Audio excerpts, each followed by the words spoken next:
Hare Krishna, Vanchakalpa Tarubhyascha, Kripa Sindhu Bhyevacha, Patitanam Pavanebhyo, Vaishnavebhyo Namo Namaha. So we're continuing with our study of Srimad Bhagavatam, starting over again, Canto 1, Chapter 1. We're up to text number 4 now. Before I go any further, let me do this. Om Namo Bhagavate Vasudevaya. Om Namo Bhagavate Vasudevaya. Om Namo Bhagavate Vasudevaya. This chapter is questions by the sages at Naimisharanya. What this chapter, we've already done the first 3 introductory texts, which Prabhupada calls the prelude to Srimad Bhagavatam. Because the action doesn't really start until text 4, which we'll get to. Text 4 describes the sages that assembled at Naimisharanya to perform a great sacrifice. So now you're at a time and a place. And then text 5 describes the sages elevating Sri Sutta Goswami to the seat of honor, to the Vyasasana. Then from text 6 through 8, the sages will extol Sutta Goswami's exceptional qualifications for that position they put him in.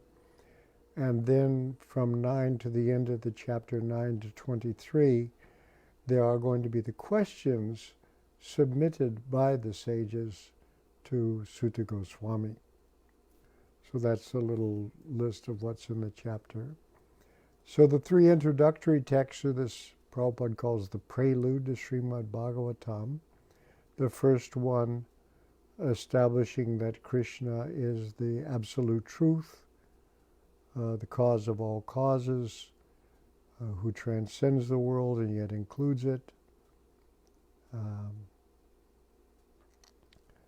Then the next text then talks about the Bhagavatam, because, it goes like this: completely rejecting all religious activities which are materially motivated, dharma projita kaitava dharma,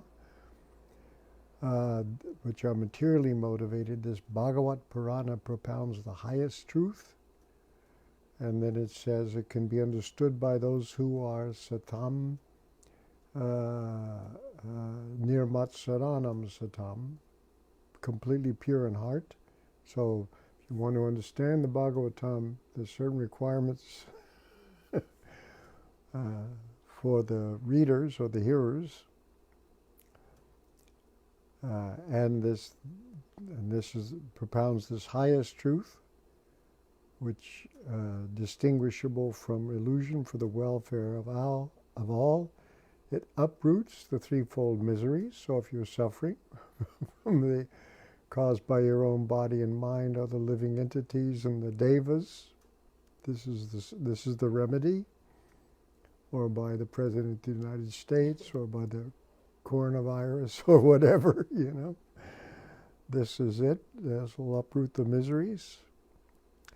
And then it says this is the mature work of Mahamuni, the great sage.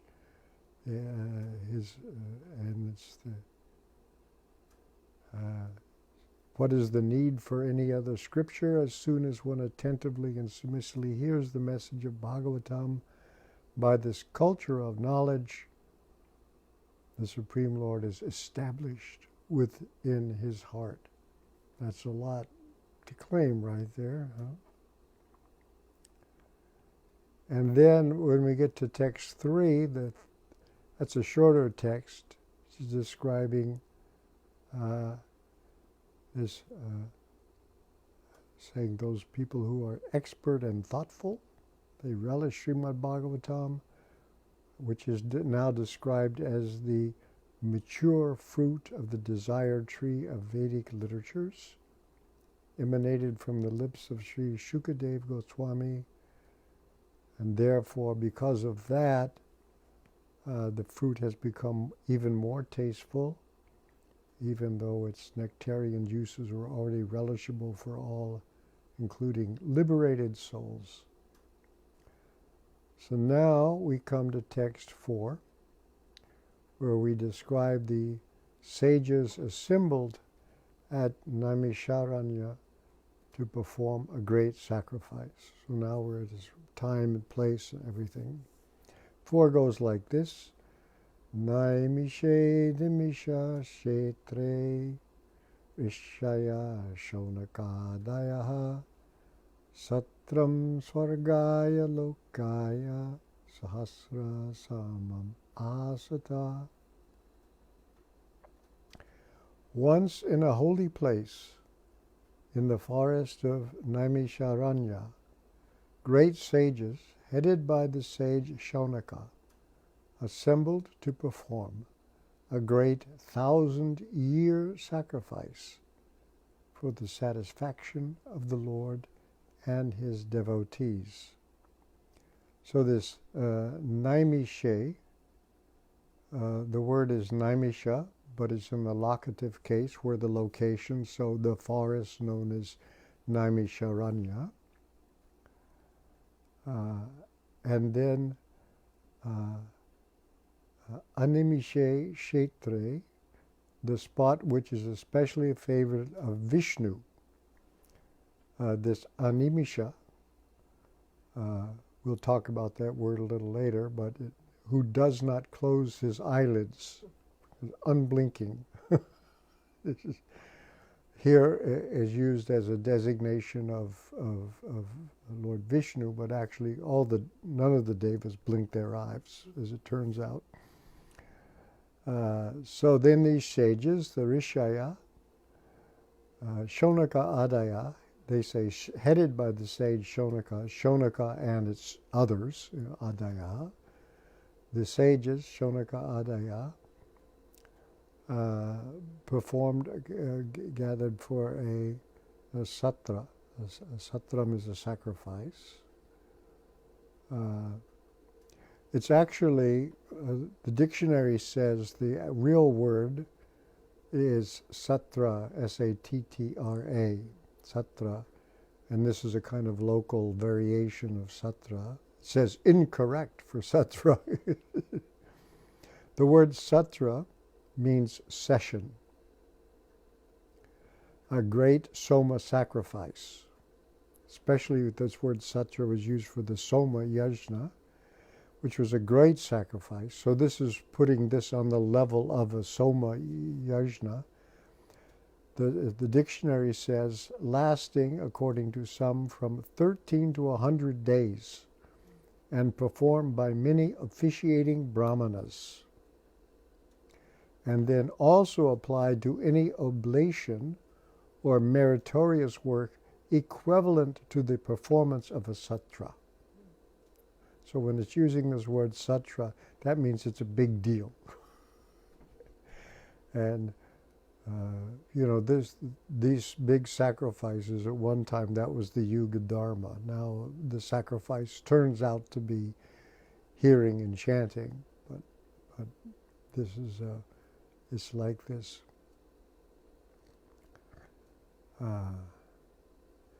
And this is for loka. Now, loka sometimes just means people.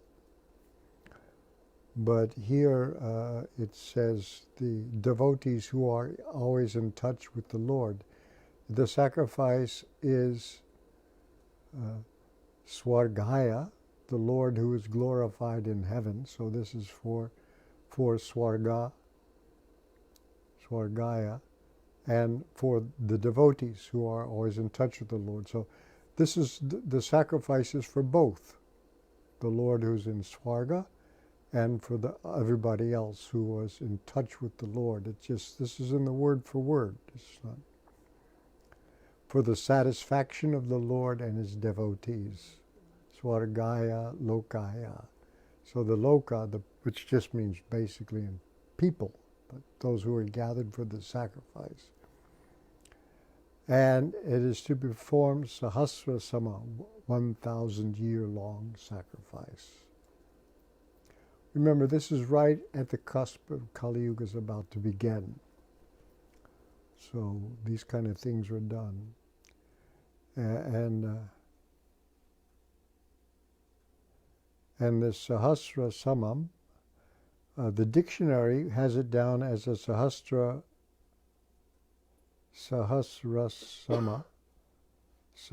Sama, and the definition is lasting 1,000 years as a sacred rite, and it mentions the Bhagavad Purana as the source for this idea. And this Animisha Kshetre, the spot which is especially a favorite of Vishnu, who does not close his eyes. So Animisha is blinking the eyes. Here in the dictionary it says winking, but it's not a wink, it's more of a blink. Not winking, looking steadily. So generally that refers to a deva. So here it designates especially Vishnu, who does not close his eyelids. So we know about that. Actually, this is the characteristic of the devas is they have unblinking eyes. And there's a famous drama of Nala and Damayanti. Prabhupada calls it a mundane love story. So Nala and Damayanti. Damayanti is the heroine, and Nala is a prince who wanted to marry her, and she was very dedicated to Nala. But she was so beautiful. She was such a luscious babe, as we would say today. She was so great that the devas wanted to marry her too. I mean, there's a famous story in India, the Nala and Damayanti story. It's a love story. So when there came a time, because she was a princess, there was a Swayamvara where she would pick her, she could choose her mate. And also, that's where the princess would sometimes compete to carry off the bride and everything. So when Nala and Damayanti were, so among them there was Nala, among all the princes, but the others were gods. So what the gods did, the devas who wanted to also marry her, made themselves look exactly like Nala. They were all identical, right? And so this is to explain, the story is used to explain the power of chastity. Chastity means here not just not having sex or but being focused on chaste, devoted to one person. She was focused on Nala. And so the force of her desire, she sees all these devas, and she's looking at all of them. And one of them's Nala and the others are fake. But the force of her devotion to Nala was such that the devas couldn't maintain their disguises. And all of a sudden, you could see that their eyes were unblinking, and their feet, because the devas also, their feet don't quite touch the ground. They lifted off the ground a little bit. And the other characteristic of a deva, if you want to find a deva, their eyes don't blink, their feet don't touch the ground, and their garlands don't wither. So the devas all like rose up in their unblinking eyes, so she could see who Nala was. So that's where the unblinking eyes are kind of famous. So it's not just Vishnu, but here it refers to Vishnu.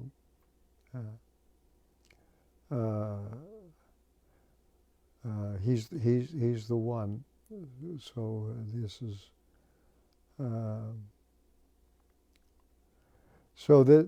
they're explaining the name of this place, Nimisha Kshetra, the place, the spot which is especially a favorite of Vishnu. So this is, and also somewhere else in the Bhagavatam is explained that space was such that any sacrifice that was performed there the benefit would be distributed to the people in general. So they wanted to do that there because they're thinking Kali Yuga has begun. Let's do something to help everybody out. And so they decided this is what sacrifice would they perform? Well, the sacrifice turned out to be the sacrifice of Shravanam, Kirtanam, Vishnu, and especially the Bhagavatam. So I want to read Srila Prabhupada's purport about this here. He says, the prelude of the Srimad Bhagavatam was spoken in the previous 3 shlokas. That's where I get the idea. This is the prelude. So now the main topic of this great literature is being presented. Srimad Bhagavatam, after its first recitation by Srila Shukadev Goswami, was repeated for the second time at Naimisharanya. So we'll later on they'll talk about the first recitation. So this is the second. The first was kind of private, and the second one is broadcast.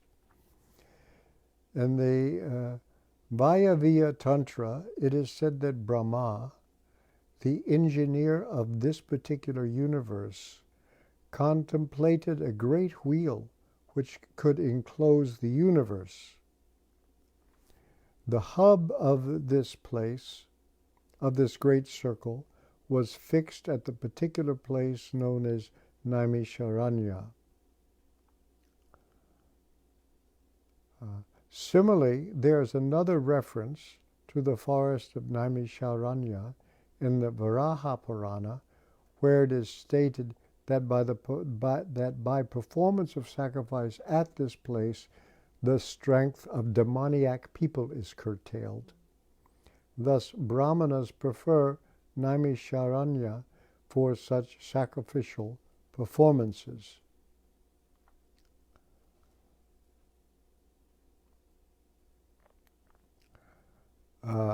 By the way, there's a little different translation of this by Bhanuswami, who's following the commentary of Vishwanath Chakravarti Thakur. His translation, at the place called Naimisharanya, the place of Vishnu, here he put it the place of Vishnu, meaning that's who's referred to by this not blinking eyes. The sages, headed by Shonaka, applied themselves to a sacrifice lasting 1,000 years for attaining the planet of the Supreme Lord, Swargaya Lokaya, or for going to the heavenly planets. The 2 ways to read this. So that's a slightly different. Well, anyway, we'll look at that commentary also.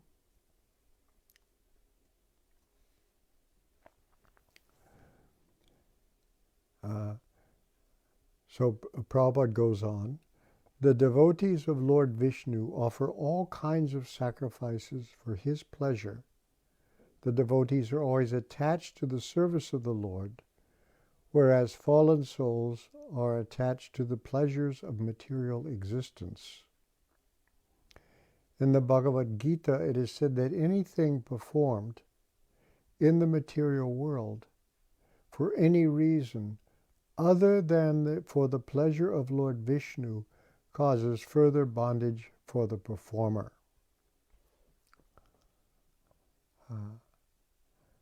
In other words, when you perform your activities for the satisfaction of Vishnu, there's no karma. It's devotional service. And anything you do in support of that. So it is enjoined, therefore, that all acts must be performed sacrificially for the satisfaction of Vishnu and his devotees. to satisfy those people who are satisfying Vishnu is another way of satisfying Vishnu. This will bring everyone peace and prosperity. So devotional service really means that there's a way to take almost every activity that's done mundanely to do it in order to satisfy the Lord. So the yajna that we perform is everything. You can sanctify everything. Because, for example, the most immediate act of sense gratification to keep yourself alive is to eat. And I once said to somebody, a Christian, that everything that we do is for Krishna. And he said to me, how do you eat? And so he didn't know about prasadam, that you prepare food and you offer it to the Lord, and then you can take the remnants of that. So that kind of like, you take the most basic biological activity like eating, and you do it in such a way for the satisfaction of Vishnu, and then there's no karma attached. So this is, otherwise, that's Karmakanda religion. This is for God and this is for me. Because the guy I was talking to was a rabbi, and he said to me, he's saying to me that, do you observe the Sabbath? And I said to him, well, for us, every day is the Sabbath. And that's when he said, how do you eat?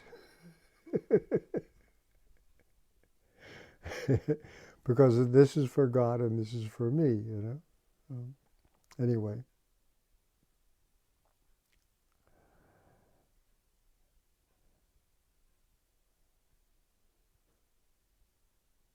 So this is peace and prosperity. Do everything. All acts must be performed sacrificially for the satisfaction of Vishnu and his devotees. He goes on, the great sages are always anxious to do good to the people in general. And as such, the sages headed by Shonaka and others assembled at this holy place of Naimisharanya with a program for performing a great and continuous chain of sacrificial ceremonies. So that was their idea. Forgetful men do not know the right path for peace and prosperity. However, the sages know it well, and therefore, for the good of all men, they are always anxious to perform acts which may bring about peace in the world. They are sincere friends to all living entities, and at the risk of great personal inconvenience, they are always engaged in the service of the Lord for the good of all people. You think of Prabhupada's sacrifice of just trying to translate the Bhagavatam into English, and is almost a continuation of this. Lord Vishnu is just like a great tree, and all others, including the demigods, men, siddhas, charnas, vidyadharas, and other living entities, are like branches and twigs and leaves of that great tree, By pouring water on the root of the tree, all the parts of the tree are automatically nourished. Only those branches and leaves which are detached cannot be so satisfied. Detached branches and leaves dry up gradually despite all watering attempts. Similarly, human society, when it is detached from the personality of Godhead, like detached branches and leaves, is not capable of being watered, and one attempting to do so is simply wasting his energy and resources. So this is a common example that's always worth keeping in mind. Prabhupada describes Krishna consciousness as pouring water or on the root of the tree, or giving food to the stomach. I pick up the food with my hand. My hand is instrumental, and it gives the food to the stomach. The stomach is the enjoyer, and the hand is nourished. Now, if the hand picks up the food and say, why should I give all this food to the stomach? It just sits there, doesn't do anything, and I have to work so hard. I'm just going to eat it myself, and you go like, this, trying to chew it up. Will it work? So similarly, all our efforts for happiness, which don't take this route of satisfying Vishnu, is like this, that either the hand trying to eat by itself, or the branches of a metaphor of a tree being cut off or detached or broken. This is what happens. So Prabhupada says, the modern materialistic society is detached from its relationship to the Supreme Lord, and all its plans, which are being made by atheistic leaders, are sure to be baffled at every step, yet they do not wake up to this. And they're trying to do a lot of times is trying to get the welfare of everybody. But, the idea of communism is that everybody will be happy and satisfied and so on. But it doesn't work. In this age, the congregational chanting of the holy name of the Lord is the prescribed method for waking up. They do not wake up to this. This is how you wake up. The ways and means are most scientifically presented by Lord Sri Chaitanya Mahaprabhu, and the intelligent person may take advantage of his teachings in order to bring about real peace and prosperity. Srimad Bhagavatam is also presented for the same purpose, and this will be explained more specifically later in the text. So Prabhupada, right from the very beginning, announces this is a science. He used that term, science of self-realization, which really put people off a bit, when you use this word science. But it's, first of all, it's in the Bhagavad Gita, Prabhupada uses this word, vijnana. Jnana means knowledge, but when it's applied, it's vijnana. V is a kind of all-purpose intensifier. It means you experience it for yourself. A claim is made, here's what you can do to see for yourself. If you want to see God, okay, here's the method. You have to follow this method. You don't follow the method, then you won't be able to see Him. But we have the capacity for this perception. And all you have to do is do it. Now the thing is that what you find out about our four regular principles, these are principles of knowledge. You don't want to follow the principles of knowledge. Like, it won't work. If you want to see for yourself that something is true, maybe you have to spend something in mathematics, a couple of, maybe a few dozen years in a university to do the job, to learn the science and take it forward, to study how to do it. Even the material world is so complicated that if you want to study just one little part of it, one little bit of it, it can take you. I have known people that spend their whole lives just studying ants because they're far out, or spiders. Really. And they've just beginning to understand what's going on. It's very, very, but this is the way to actually come to the heart of the matter and actually understand everything you need to know. For our task, it doesn't mean, a lot of our knowledge is about plundering the earth and defeating other people. And that's ultimately destructive. But our knowledge will actually show you how to take care of everything, including the ants, by the way. They have their place too. Anyway, that's Prabhupada's purport here. And so this is the handbook. Prabhupada uses the example any time there's some kind of thing to be learned, any new invention comes out. You get a machine, you get a washing machine. There's a thing that tells you how to use it. You get a computer. There's something that tells you how to use it. There's an instruction manual. So the instruction manual for human life, the Vedas. When the universe is created, the human race is created, the Vedas is there. Okay, this is what you do. That's the authorized instruction manual. And you don't have that manual and you're walking around trying to figure out what to do, you really screw things up. So here's another commentary. This is Vishnu Chakravarti Thakur's commentary. He says, offering my respects to my Guru and to the ocean of mercy Krishna, I take shelter of Sri Shuka, the eye of the universe. It's very interesting. He calls him the eye of the universe and the master of the world. My eyes are covered by ignorance.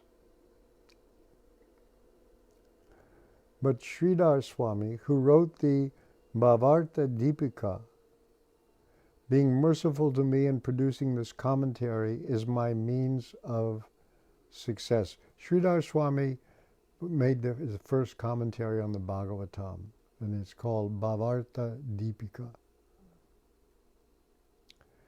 This commentary belonging to the Lord is called Giving Bliss to the Heart of the Devotees. That's the name of I don't know what it is. I wish they put the Sanskrit. Giving Bliss to the Heart of the Devotees has arisen by the mercy of the Acharyas and my Guru. Facing the listeners, the speaker invokes auspiciousness at the beginning of the reciting of Bhagavatam by uttering Om. It is said, and then there's Sanskrit, Omkaras Chata Shabdas Cha Dvavetau Brahmana Pura Kantam Bitva Vinirjatau Tena Mangali Kav Ubao. In ancient times, the words Om and Atta, as Atato Brahma Gignasa, the beginning of the Vedanta Sutra, the words Om and Atta were uttered by Brahma. Thus, both words produce auspiciousness. He quotes this thing. I won't read the other Sanskrit passages just to save time. By Om, the speaker indicates that Bhagavatam is an expansion of the meaning of Om. Brahma created a wheel in his mind. Now here's this other idea of what this, Prabhupada mentions Brahma made a wheel. Brahma created a wheel in his mind. The rim of a wheel is called Nemi. That place where the rim, Nemi, fell off, Shriyate, is called Naimisha or Naimisha. And then he quotes the Vayu Purana, long quotation. The translation, this mental wheel created by me will be released. The place where the rim comes off will be favorable for the performance of austerities. So this is where this idea of the rim of the wheel, that Brahma made a place. Having said this and having created the wheel, brilliant like the sun in his mind, and offering his respects to it, Brahma released that great deity, the wheel. The rejoicing Brahmanas, offering respects to the Lord of the universe, then journeyed to the place where the rim of the wheel fell off. That forest became known as Naimisha and is worshipped by the sages. So that's the other story, alluded to by Prabhupada, but not described.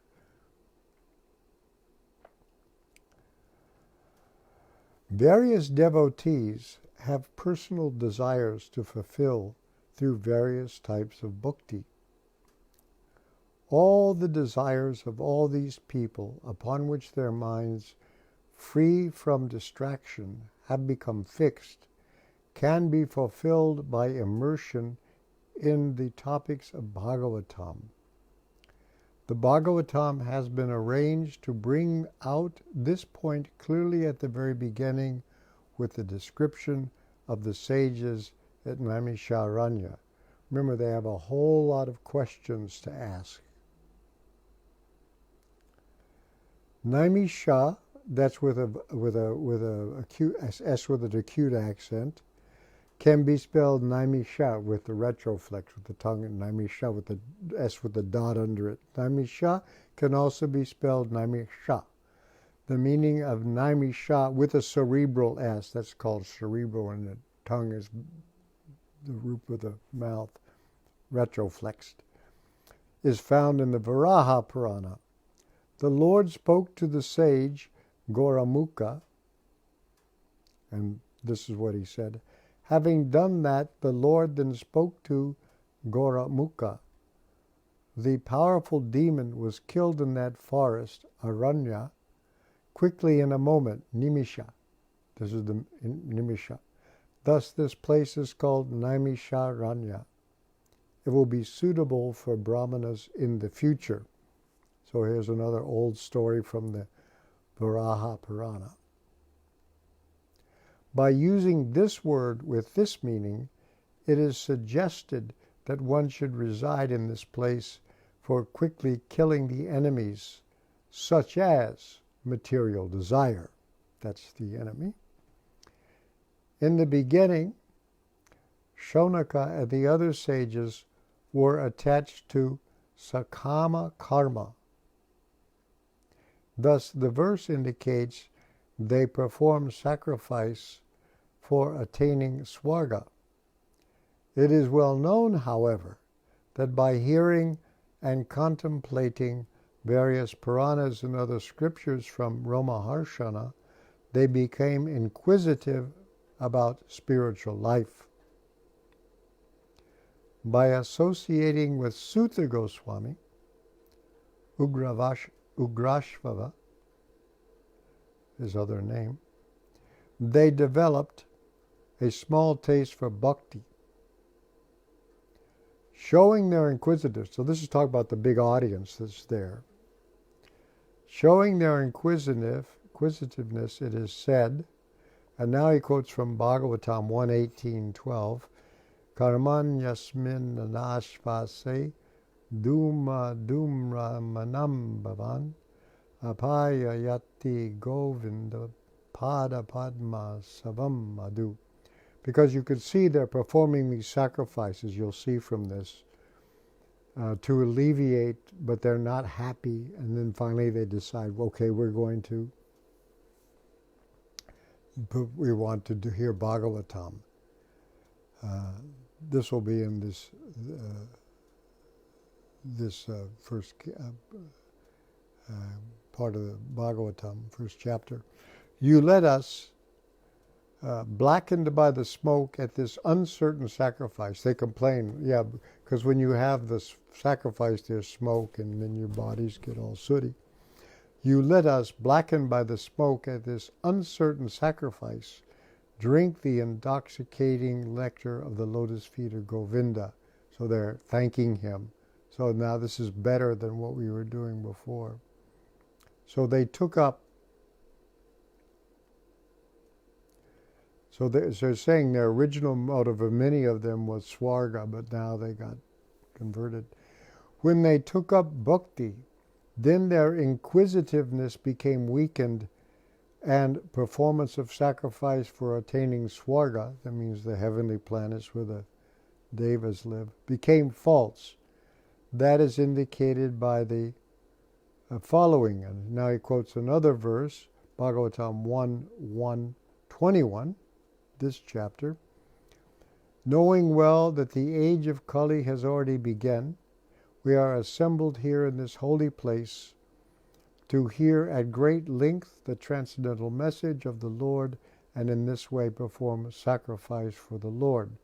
Kalim agatam ajnaya kshetrismin vaishnave vayam asina dirgasatrena katayam sakshana hari. So that'll be later in this chapter. The first verse, the second verse, the latter verse was 18th chapter of this canto. The power of bhakti is indicated by the cessation of attachment to prescribed duties, which arose in them from hearing Bhagavatam.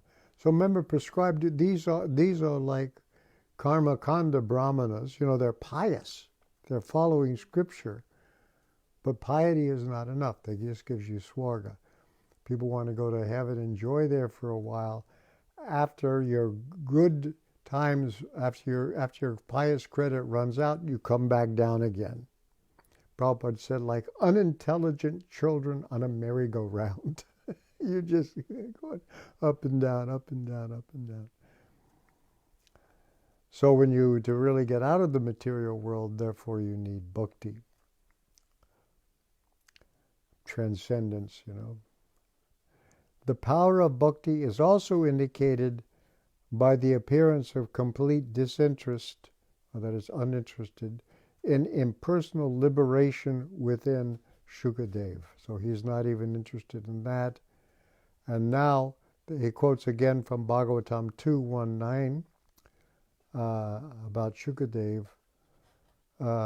Parinishthito pi nargunya uttama sloka lilaya grihita cheta rajarshe akyanam yadadhitavan. O saintly king, I was certainly situated perfectly in transcendence, yet I was still attracted by the delineations of the pastimes of the Lord, which is described by enlightened verses.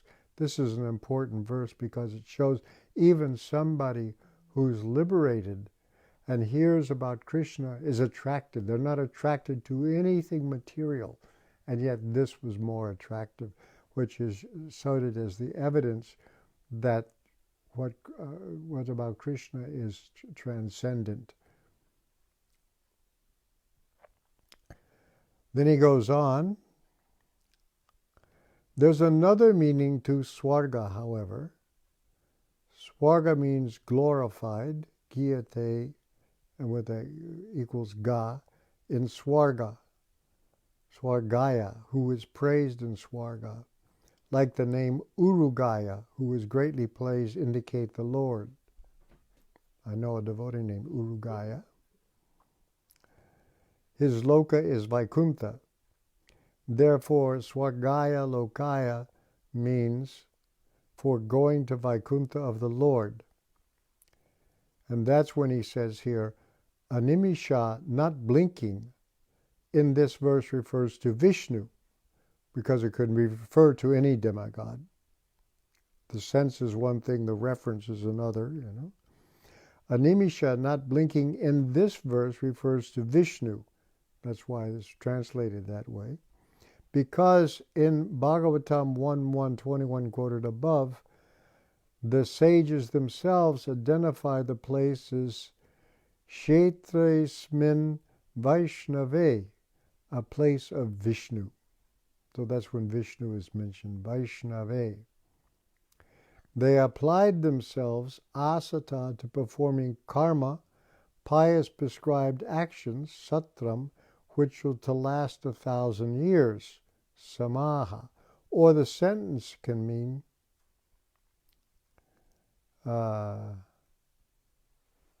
they performed asata, a sacrifice of killing animals such as agnishtoma, generally performed for going to swarga. This use of the verb is similar to expressions such as he performed never.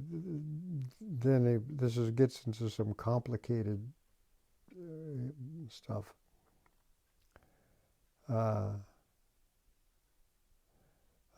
To explain why this actually is referring to Vishnu. And the rest of this is a little beyond me, because you're supposed to be familiar with many other things about sacrifices, about various rituals in the dark moon or so on. Anyway, so that's that particular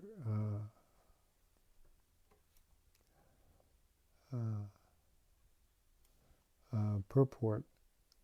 So again, this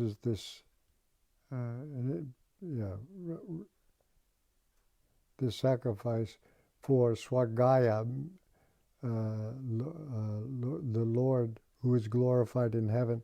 He's explaining why you can say for Swagaya, meaning for Krishna and for the devotees, Lokaya, who are in touch with the Lord,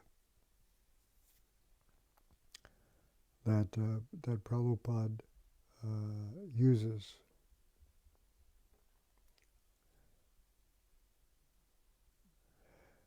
So then the next verse, I don't think we have time for it now.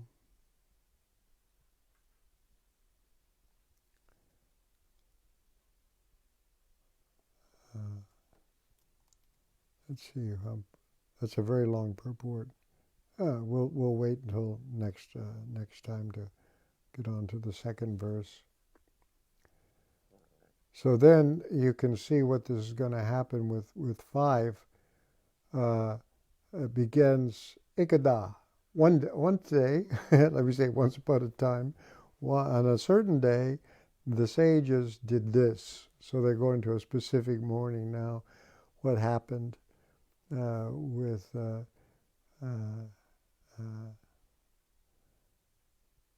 after they finished their other sacrificial activities, Hutagni, and then invited Sutta to sit and inquire from him. Ask him, of all the people there, would you talk to us?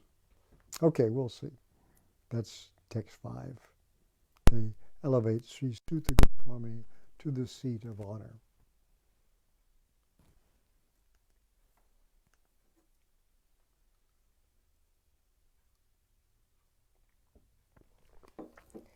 If you're on Facebook and you have a question, go ahead and type it into the comments section.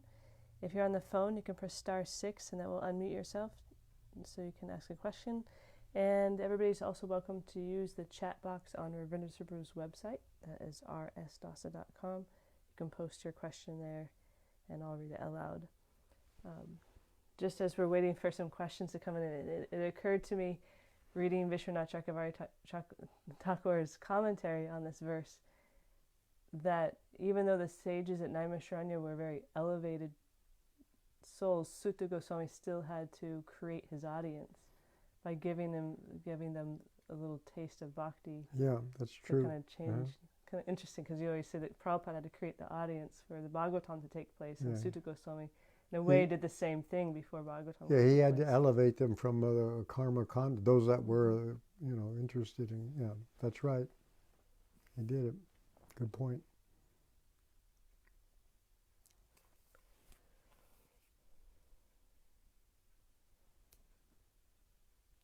Vijay Krishna Prabhu asks, he says, related to 114, where I find the synonym satram, sacrifice, in Bhagavad Gita as it is in 3:16, Krishna chants to Arjuna, "My dear Arjuna, one who does not follow in human life the cycle of sacrifice, thus established by the Vedas, certainly leads a life full of sin.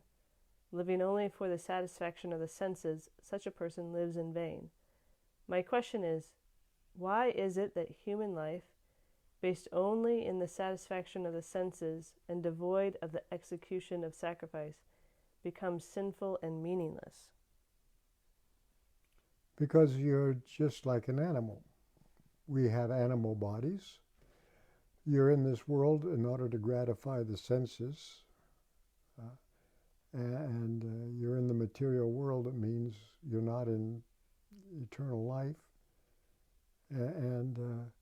But in human life, even though we have all the animal propensities, what 4 things you do? Eat, sleep, mate, and defend yourself, right?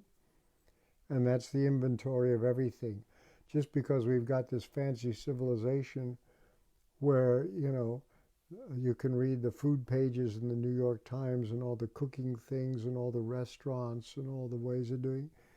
And for sleeping, you got mattresses and so many other things for, having a safe place to sleep. Actually, you have to have something. So there's sleeping, eating, sleeping, mating. Oh, so many arrangements for mating. Wow, fashions, everything. From mini skirts to bustles and all these things. And then defending yourself, which is our big specialty. With either you got your fingernails or your fists, or you got nuclear missiles. But so you got all the civilization. But if your only business is to eat, to sleep, mate, and defend, it's simply, Prabhupada calls it polished animal life. But there's something more, because many people think, what was that all about? At their old age, time is going, what happened? What was that about? You have a feeling that I was supposed to be doing something important. What was it? What was it for? Why do you want to know what's it for? Apparently the dogs and the cats, they don't ask what is it for. They just do it, and then it's over. But a human is something more. And that's because human life is meant for self-realization and not sense gratification. Prabhupada's, how much sense gratification you have? Enough to be healthy. So you can't live without some sense gratification. But the purpose is higher. So that's why we have this human form of life. That's why it's different. You're just not satisfied.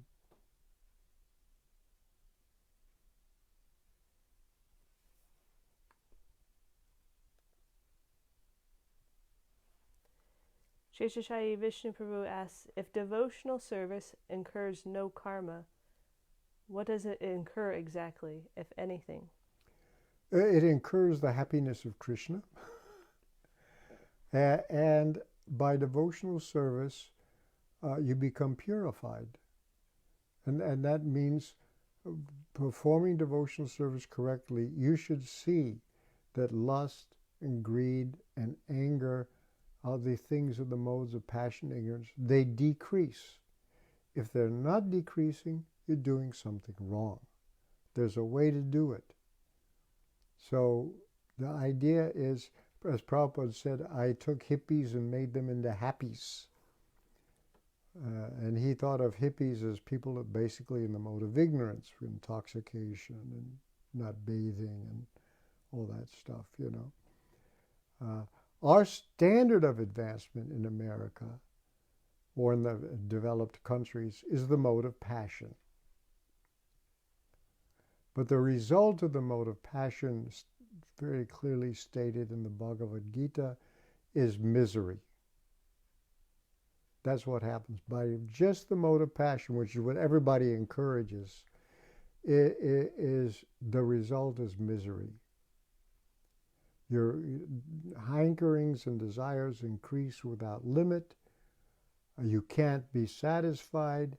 You therefore get miserable.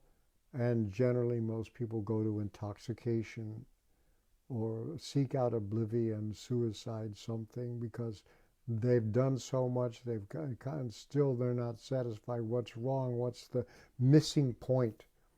Because the result of the mode of goodness is at least happiness. Even if it's a material mode of goodness, you're happy. Because at least you've done good for other people and you've served other people and you've saved animals or, whatever you've done. Those things are, welfare work for others and helping others and living for others, the satisfaction of a good teacher, just seeing students mature and grow and develop and become better people, that's the mode of goodness. Then they go on and, of course, do things in the mode of passion, but that's another thing.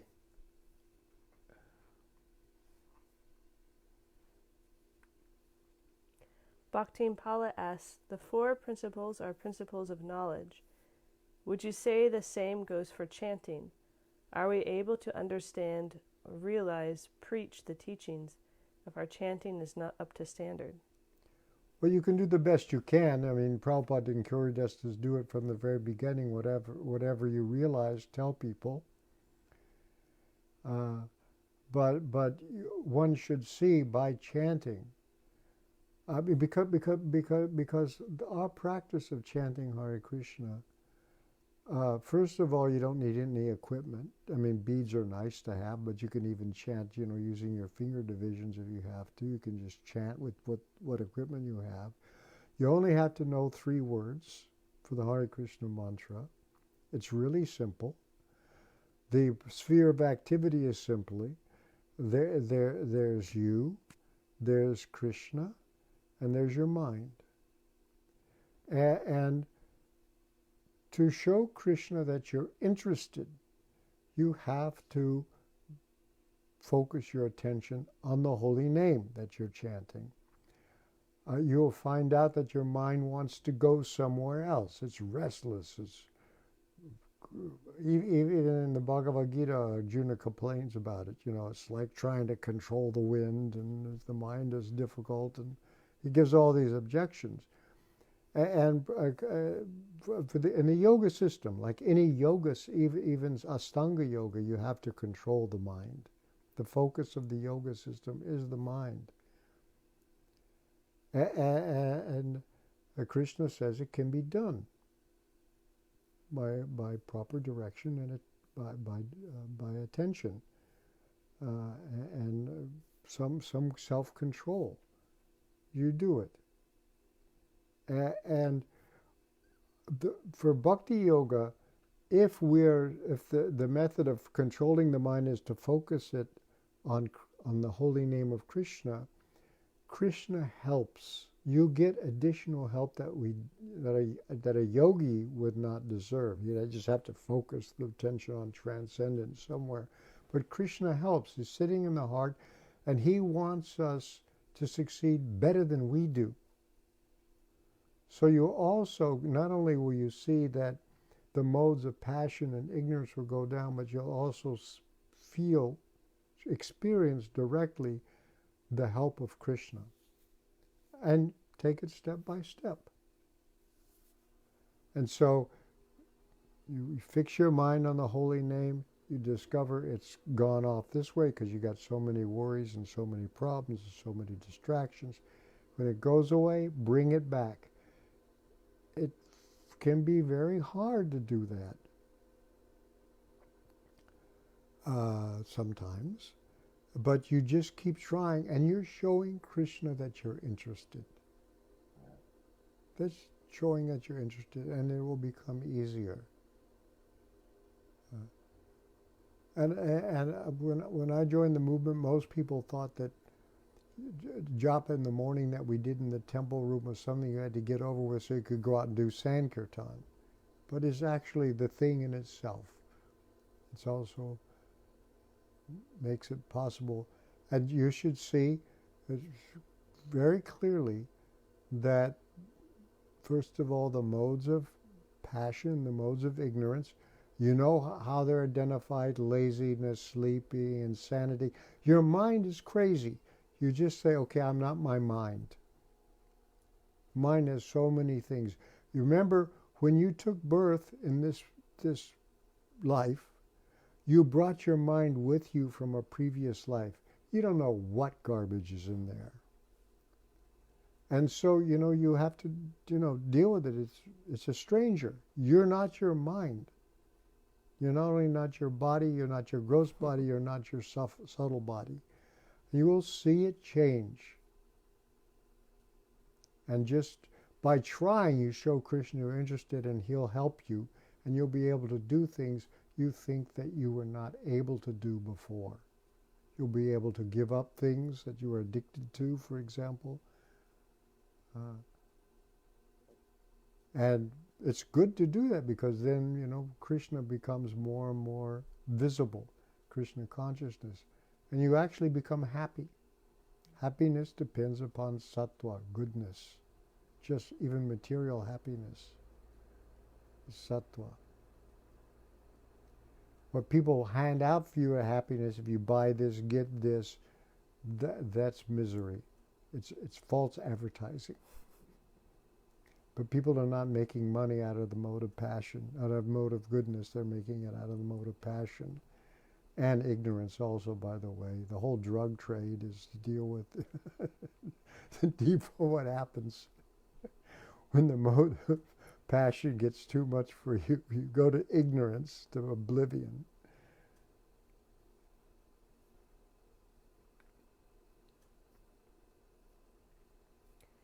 Shivananda Sen Prabhu asks, he says, Hare Krishna Prabhu, thank you for the class. I have a question that I hope is not too off topic. In discussions about karma, sometimes the doubt is raised. What is the point in being punished for something I did in a past life that you don't remember doing? How would you answer this question? Ignorance is no excuse, I guess is to say. Yeah, it's true you may not remember it, but you can see the effects. You don't remember killing somebody, but the rage is there, or the guilt is there too. Sometimes you're born with feelings of guilt and you don't know why. So you don't have to know what you did, but just to see the after effects. Somebody in jail is in prison, and they can't remember what they did to get them there, but they still have to serve their sentence,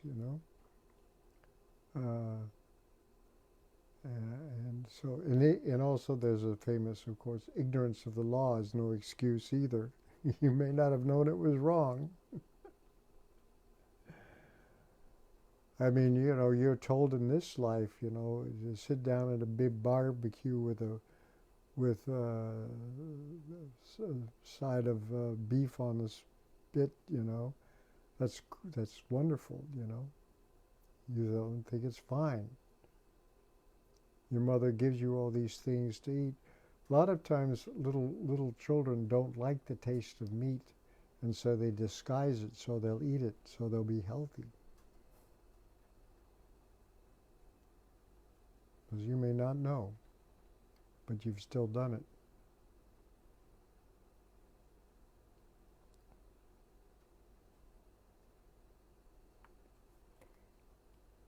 Ekendra Prabhu comments, he says, seems like a major theme of the Bhagavatam is redirecting people from karma kanda toward pure devotional service.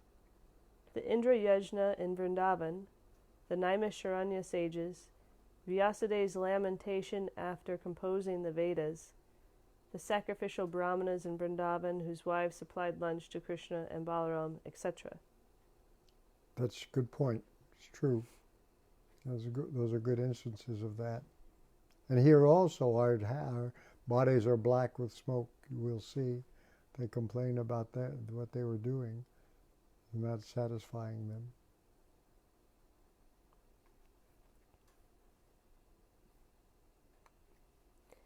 Vijay Krishna Prabhu asks, he says, related to 114, where I find the synonym lokaya, and for the devotees who are always in touch with the Lord, my question is, what is the difference between the spiritual orders who practice in total seclusion and the spiritual orders who allow their practitioners to go out and preach?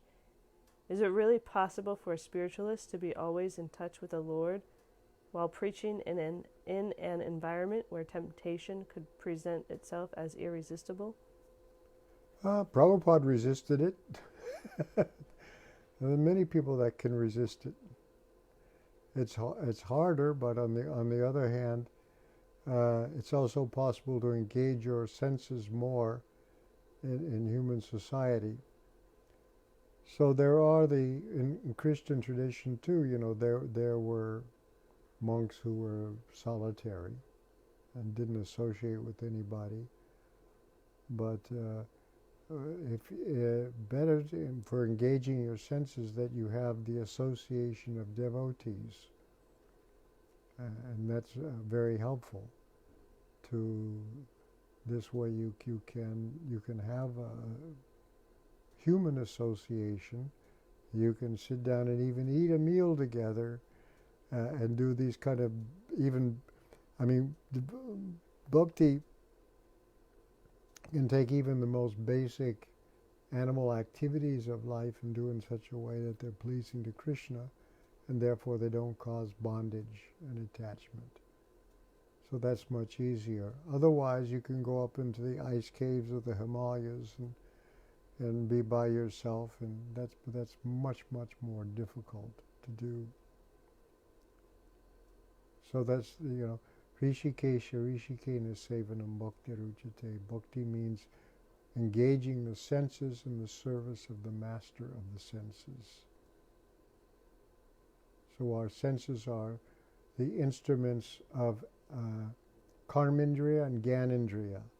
Gyanindriya, the instruments of knowledge by which the world comes into us, and Karmindriya, why we act on the world. So these, and the tongue is essential because it's both. It's for Gyanindriya for tasting, and Karmindriya for speaking, the double duty. So that's why Prabhupada said spiritual life begins with the tongue, because it's both.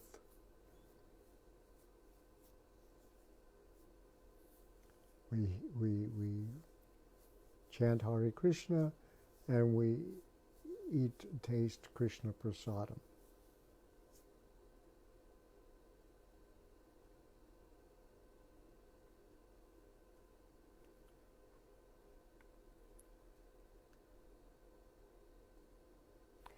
Okay, and just to wrap things up, we have a few comments here.